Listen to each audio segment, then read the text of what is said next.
what's for dinner. Today I'm going to be making buffalo chicken roll-ups. Yes, you heard me right. This is a different take on the lasagna roll-up. We will be using lasagna noodles to roll up buffalo chicken mixture and then baking it. So before I started recording, I boiled some lasagna noodles. I also preheated the oven to 425 degrees. I have the lasagna noodles all here, cooled and ready.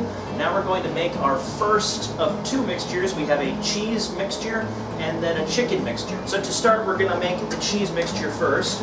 In that, we're going to put 8 ounces of whole milk ricotta cheese. I didn't read the recipe fully when I went shopping and got low-fat ricotta cheese, so I'm going to be eating healthy. So we're going to measure out 8 ounces of ricotta cheese. 8 ounces is about 1 cup, so that's about 8 ounces right there. Next we put in a cup of Parmesan cheese. This is about a cup that's in this bag, so I'm going to dump the whole bag in. That's a lot of cheese. Then a little bit of parsley. Spoon, mix this up. Once you've mixed it pretty well, you're going to add in 2 large eggs. Alright, once your ricotta cheese mixture is really nice and evenly stirred, you're going to set that off to the side and get set for your next mixture, which is going to be the chicken. Give me a moment to get that set up. Now this recipe also calls for blue cheese to be added to the ricotta mixture. I don't really like blue cheese, so I'm just leaving that out. So as I just mentioned before, our next mixture is going to be our chicken mixture, which is going to be 4 tablespoons of melted butter, a half cup of hot sauce. I have Cholula, I think I said that right. I don't use hot sauce or buy hot sauce very often. That's practically the entire bottle. Really? Really? Okay. Well, we're going to put that in now. Salt and pepper. I don't know why I'm putting this in before the chicken, but I'm following what the recipe said. And then 3 cups of shredded chicken. Don't splash on me.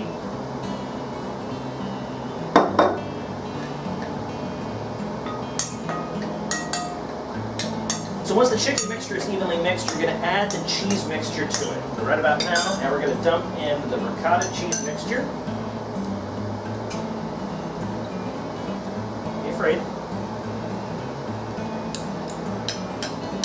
Mix that in. There's a wide variety of smells that I'm experiencing right now with the cheese and the hot sauce and the chicken. It's very interesting. Once you mix in all of the ricotta mixture into the chicken, we've reached the fun part. Now before the fun part can commence, we need to get our casserole dish. I haven't used this on this show yet. This was from home.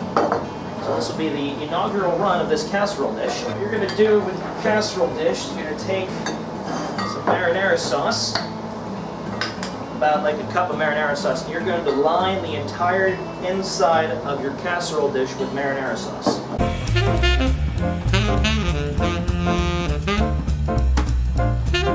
Alright, that looks pretty good. I'm not sure if it's exactly a cup, but it looks good enough. Set this off to the side for a moment, because the fun part is this, and I'm actually going to move the camera so you can see me do this. So what's basically going to happen is I'm going to take the buffalo chicken mixture that you see over here, I'm going to spoon it onto the lasagna rolls in a nice even layer, and then I'm going to roll it up like a jelly roll, and then I'm going to set them in the casserole dish that's off screen. So I'll do the first one in real time, and then I'll time-lapse the rest of it, because it's probably going to take me a while. So here's the first one.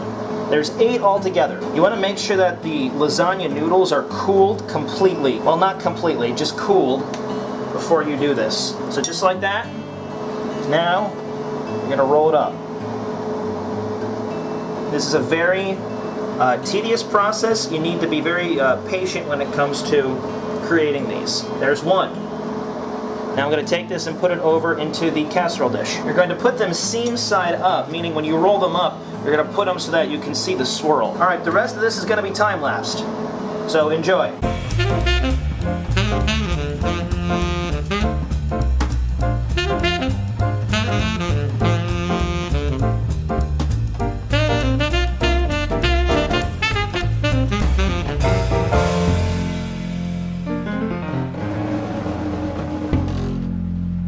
There's one other thing that has to get done. Well, 2 things. One, you got to cover the top of this in 2 cups of marinara sauce and then a cup of mozzarella cheese.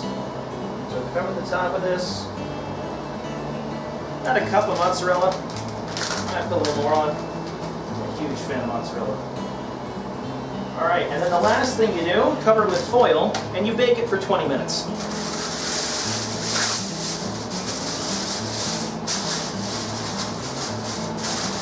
Covered with foil, and into the 425 degree oven. Ooh, that's hot. Ooh, that's hot.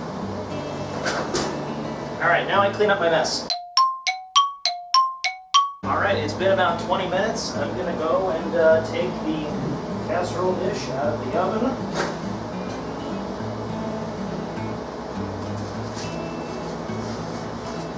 Quite hot. Let's put it here. Bring it over here. Let's take a look. That looks delicious. I'm excited to try this.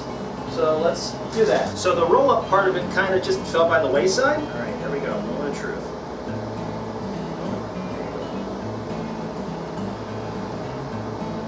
Oh, it's not hot. It's actually kind of cold on the inside. Well then, I wasn't expecting that. I think I'm going to put this in. Well, how do I do this here? This hasn't happened on this show yet, where something hasn't really worked out the way I thought it would. Alright, so I stuck it back in the oven. I'm going to keep it in the oven for maybe another 15 minutes because it was still pretty cold on the inside of that roll. And we'll be back shortly, hopefully with a better result. Alright, so another 15 minutes have gone by. I'm going to go and take it out again. I'm going to leave the oven on just in case they're still not done, which I'm going to be concerned if they aren't. It still smells okay. I mean, it always smelled good. Definitely smell the marinara. Ooh, this is hot. Oh, is this hot? Hot. Hot. Ooh. And I'm hearing some promising noises this time. Okay.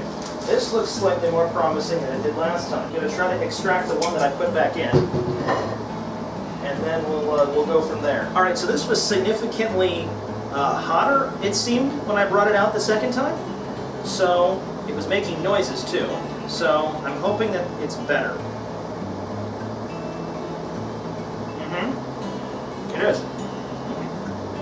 And actually quite good. This is a good one. The only thing is we're going to have to adjust the cooking time. It could have probably stayed in a little bit longer, but it's okay. And I think I'll live. Well, I hope you enjoyed this unique episode of What's for Dinner. If you have any recipes that you would like me to try, leave them below in comments and I'll take a look at them. But until then, take care, God bless, and I'll see you next time on What's for Dinner.